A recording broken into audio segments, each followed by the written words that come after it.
दशकं तटिति अम्बरीषचरितम्। वैवस्वताख्यमनुपुत्रनभागजात नाभागनामकनरेन्द्रसुतोऽम्बरीषः सप्तार्णवावृतमयी दयितोऽपि रेमे त्वत्सङ्गिषु त्वयि च मग्नमनः सदैव। त्वत्प्रीतये सकलमेव वितन्वतोऽस्य भक्त्यैव देव न चिरात् अभृता प्रसादम्। येनास्य याचनमृतेऽप्यभिरक्षणार्थं चक्रं भवान् प्रविततारसहस्रधारम्।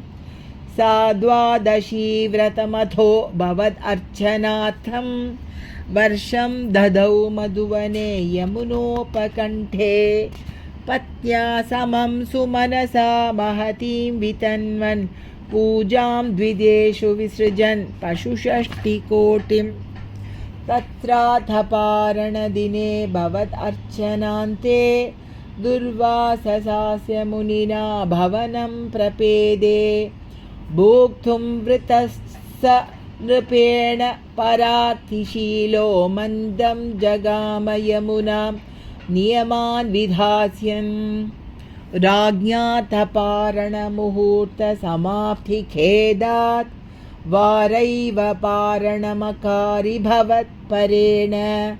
प्राप्तो मुनिस्तद् अथ दिव्यदृशा विजानन् क्षिप्यन् क्रुधोद्धृतजटो विततान कृत्यां च ताम् असिधरां भुवनं दहन्तीम् अग्रेऽभिवीक्ष्य नृपतिर्न पदात् च कम्पे। त्वद्भक्तबाधम् अभिवीक्ष्य सुदर्शनं ते कृत्यानलं शलभयन् मुनिमन्वधावीत्।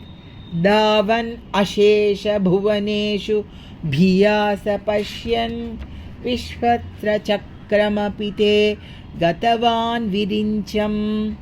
ककालचक्रमतिलङ्घयतीत्यपास्तः शर्वं ययौ स च भवन्तम् अवन्दतैव।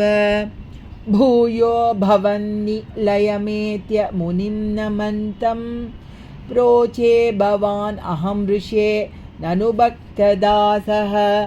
ज्ञानं तपश्च विनयान्वितमेव मान्यं याह्यम्बरीषपदमेव भजेति भूमन्।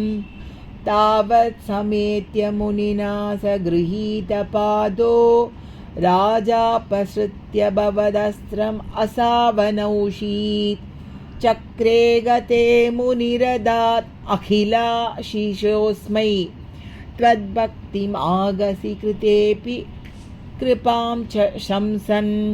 राजा प्रतीक्ष्य मुनिम् एकसमाम् अनाश्वान् सम्भोज्य साधु तं ऋषिं विसृजन् प्रसन्नं।